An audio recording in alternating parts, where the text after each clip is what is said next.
कि पहल करें। हाँ, अंदर खाने से जो बातें चल रही होंगी इसको लेकर के कुछ भी कह पाना बहुत मुश्किल है, लेकिन मध्य प्रदेश जैसे हालात राजस्थान में नहीं, राजस्थान जैसे यानी अनामिका बता रही है कि मध्य प्रदेश और छत्तीसगढ़ में बीजेपी फूंक कर कदम रख रही है। बहुत ज्यादा उम्मीदें बीजेपी संसदीय दल से भी है कि हो सकता है कि आज नामों पर फैसला हो जाए। हम लौटेंगे अनामिका आपके पास। गणेश इस वक्त हमारे साथ वसुंधरा राजे के घर के बाहर जुड़ गए हैं। गणेश, जरा बताइए, क्योंकि वसुंधरा राजे से जब पूछा गया तो वो कह रही हैं कि वो अपनी बहू से मिलने के लिए पहुंची हैं, लेकिन क्या जानकारी मिल पा रही है? बताया जा रहा है कि जेपी नड्डा से वो मुलाकात कर सकती हैं, और क्या एजेंडा हो सकता है मुलाकात का? देखिए, जिस तरीके से राजस्थान में वहां पर जनता ने बीजेपी को 115 सीटें दी, उसके बाद बहुमत मिला, लेकिन अब कयास ये पूरी मंथन है कि वहां का मुख्यमंत्री कौन बने।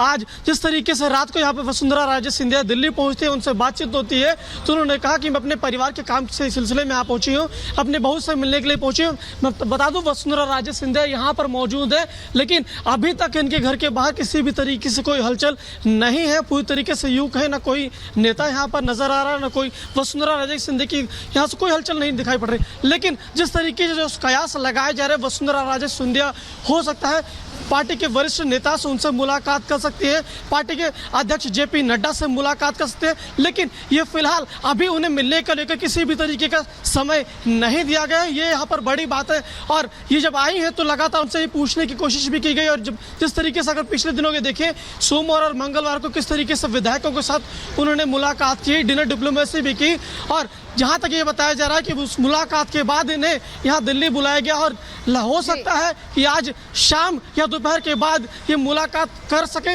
लेकिन अभी तक जब वसुंधरा राजे पहुंची हुई है तो मुलाकात तो होगी ही होगी, और राजस्थान में सीएम पद को लेकर के बातचीत भी होगी। आपके पास लौटेंगे, हमारे साथ अनूप भी जुड़ गए हैं। अनूप, रमन सिंह पहले व्यक्ति थे जो कि एग्जिट पोल से साफ तौर पर कह रहे थे हमें इससे कुछ लेना देना नहीं है, बीजेपी ही छत्तीसगढ़ में जीतने वाली है, बीजेपी छत्तीसगढ़ में बंपर जीत अपने हिस्से में ले आई है। लेकिन क्या अभी सीएम पद की रेस में वो चल रहे हैं, या सीएम पद की रेस में और भी नाम सामने आने लगे हैं?